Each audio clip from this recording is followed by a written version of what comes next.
بخاری و مسلم دونوں میں حدیث ہے، انس بن مالک کہتے ہیں میں نے آج تک کوئی ہاتھ ایسا نہیں چھوا جیسا کہ نبی علیہ السلام کا مبارک ہاتھ تھا. وہ کہتے ہیں کوئی دنیا کی ریشم اور دباج اس سے زیادہ نرم نہیں تھی جو نبی علیہ السلام کا مبارک ہاتھ تھا. ریشم کے ساتھ مثال دی ہے. یہ نہیں ہے کہ نبی علیہ السلام جو ہے وہ آپ نے بڑی امیروں والی زندگی گزاری تھی، آپ نے تو مزدوری کی ہے، اس کے باوجود اللہ نے ایک پروٹوکول دیا کہ ہاتھ ان کا بہت نرم تھا. اسی بخاری مسلم کی حدیث میں آتا ہے کہ میں نے آج تک کوئی مشک اور عنبر کی خوشبو ایسی نہیں سونگھی جو نبی علیہ السلام کے پسینہ مبارک سے اور آپ کے مبارک ہاتھوں سے آتی تھی. مسلم شریف میں حدیث ہے، ایک صحابی کہتے ہیں میں چھوٹی عمر کا تھا تو حضور نے ایک دفعہ میرے اپنا ہاتھ مبارک میرے سر پہ پھیرا. وہ کہتے ہیں مجھے لگتا ہے کہ آپ علیہ السلام نے ہاتھ مبارک کسی عطر دان سے نکال کے میرے سر پہ پھیرا ہے، اتنا خوشبودار تھا. تو آپ علیہ السلام کے پسینے سے خوشبو آتی تھی.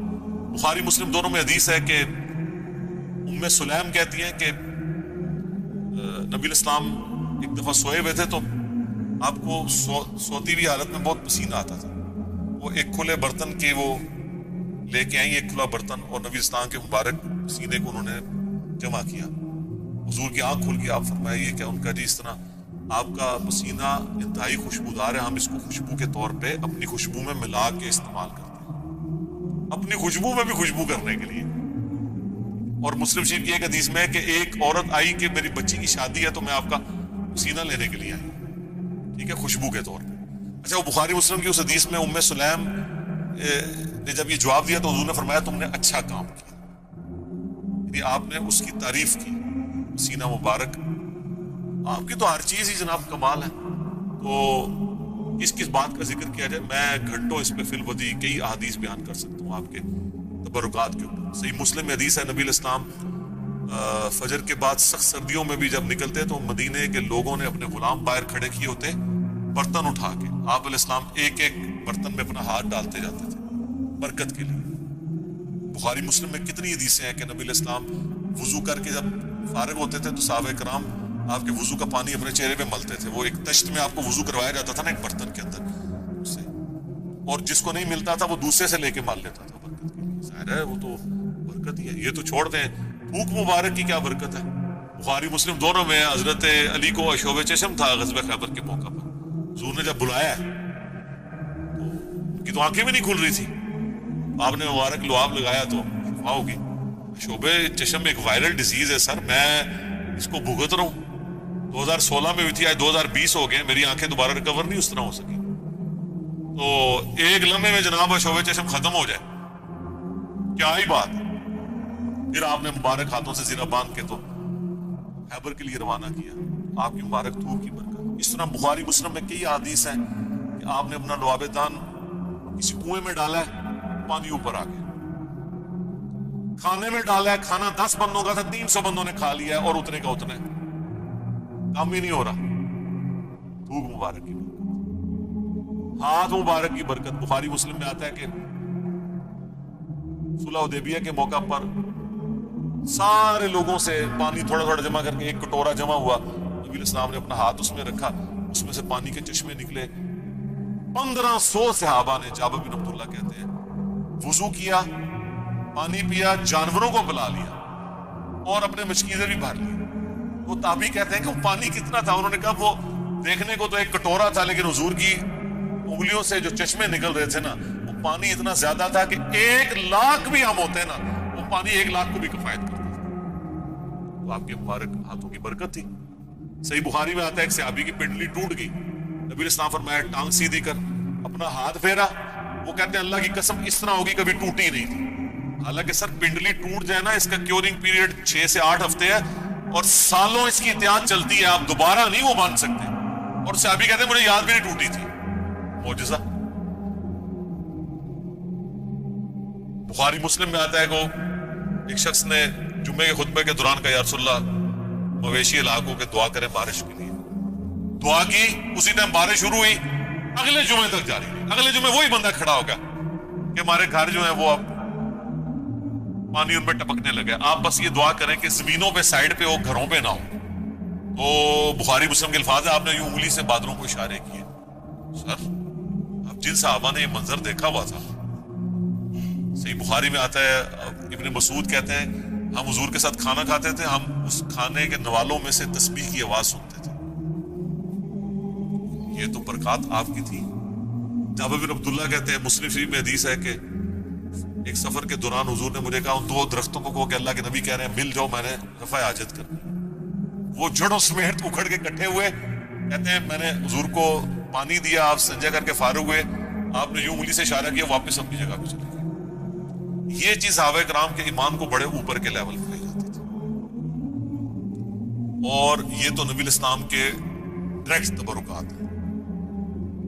آپ کے بال مبارک جو آپ سے ٹوٹ کے الگ ہو چکے ہیں، ان کی برکات بھی آپ سنیں. صحیح بخاری میں آتا ہے کہ ام سلمہ نے حضور کے چند بال نکالے ایک ڈبیا میں سے، صحابہ ملاقات کے لیے کہ ام المومنین سے، ان کا یہ حضور کے بال ہیں، اور جب بھی کوئی بیمار ہوتا ہے تو محلے میں سے مجھے پانی کا برتن بھیج دیتا ہے، ہم اس میں گھول کے دیتے ہیں، شفا ہو جاتی ہے حضور کی وفات کے بعد. اور بال مبارک تو پھر بھی جسم کا حصہ ہے، کرتا مبارک تو جسم کا حصہ بھی نہیں ہے، تو الگ سے ایک چیز ہے نا. صحیح مسلم میں ہے کہ سروانی تیالسی جبہ اسما ابن بنت ابی بکر نے حضرت عائشہ کی بڑی بہن نے نکالا اور کہا یہ رسول اللہ کا کرتا ہے، جس کے اوپر یہاں پہ گوٹ بھی لگی ہوئی تھی، کالے کلر کا تھا. بائی چانس آج میں نے بھی کالا کپڑے پہنے، یہ سنت ہے. تو وہ کہتی ہیں کہ حضرت عائشہ کی وفات کے وقت میں نے اپنی بہن سے یہ کرتا لے لیا اور حضور اسے پہنتے تھے، اور ہم اس کا دھون مریضوں کو شفا کے لیے دیتے. یہ ساری آپ کی برکات ہے. آپ علیہ السلام ایز اے اسپیشیز انسان ضرور تھے، مرتبے میں اور کوالٹیز میں کوئی انسان ان کے برابر نہیں تھا. بخاری مسلم میں آتا ہے کہ آپ علیہ السلام پیٹھ کے پیچھے بھی دیکھ لیتے تھے. آپ نے فرمایا، بخاری مسلم کے الفاظ ہے کہ اپنی صفیں سیدھی رکھا کرو اور نماز خشوع و خضوع سے پڑھا کرو. اللہ کی قسم میں اپنے پیٹھ کے پیچھے سے بھی تمہیں دیکھ رہا ہوتا ہوں. حضور علیہ السلام کو پیچھے بھی نظر آتا تھا آنکھ کے بغیر. یہ معجزہ ہے، یہ اللہ نے آپ کی اسپیشل پروٹیکشن کی ہوئی تھی. آپ پہ وہ پیچھے سے بھی حملہ نہیں کر سکتا تھا. آپ ہر طرف 360 ڈگری کا آپ کو ویژن ہر وقت نظر آتا تھا. یہ آپ کا معجزہ تھا. بخاری مسلم میں الفاظ ہیں، وہ کسوف کی نماز آپ نے پڑھائی سورج گرہن کی، آج بھی میرا لگا ہوا تھا، ایک دو دن چلنا ہے. تو کسوف کی نماز پڑھائی تو آپ نے نماز کے دوران کچھ قدم آگے کیے، پھر یوں ہاتھ بڑھایا پھر واپس کھینچ لیا.